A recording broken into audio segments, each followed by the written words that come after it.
You've already suggested some things, like an immediate declaration of surplus in the TIFs.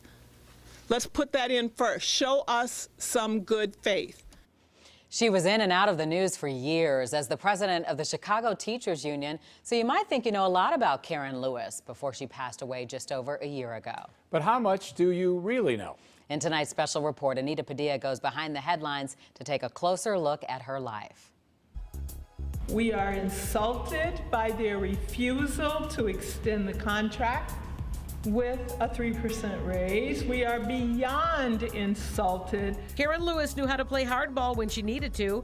She also had a sharp wit to help get her point across. People aren't leaving Illinois because the business climate is so terrible. People are leaving Illinois for a variety of reasons, including the weather. If you asked some of those who knew her best, there was so much more to her than that. Karen is one of the people in the world who I've known who I would say is a genius. I don't think people knew. I mean, Karen, went to medical school, and the reason she was a nationally board certified chemistry teacher was because she had incredible training in that area. Karen had worked as a stand-up comic.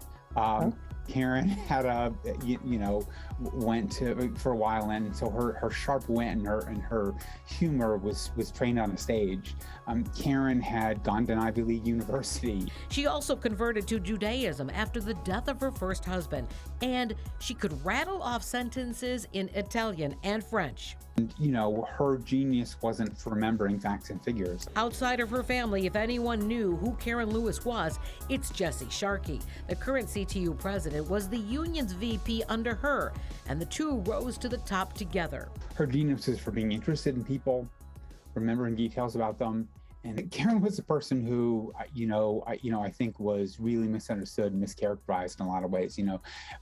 She used to have this really funny way where she would go through and she would mock the kind of pictures. The pictures always kind of scowling and, She definitely kept her sense of humor. In 2018, when the Trib reported a glitch at the Chicago Sun-Times, it caused Lewis's pre-written obituary to be temporarily published online for a couple of hours. She told Chicago Inc. that she, quote, thought it was hilarious and stuff happens. Lewis also said she was touched by the first line, which read, Karen Lewis was fearless. It's a tragedy that illness took Karen when it did, because I think she had a lot more to give. But Sharkey adds she left behind a long list of accomplishments that she will be remembered for. I think having an elected school board is something which unfortunately it didn't pass. The law didn't get signed until after she passed, but it was heading that direction. And when those laws that restricted our bargaining rights were repealed, that was a big deal as well. I think probably most of all, I think Karen was very proud of the revitalization of the CTU. How many thousands of members participate in it, how people across the city now look at it as a voice.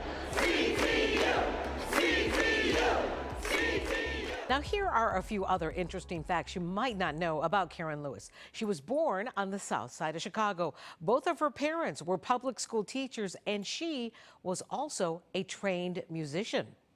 Anita Padilla, Fox 32 Chicago.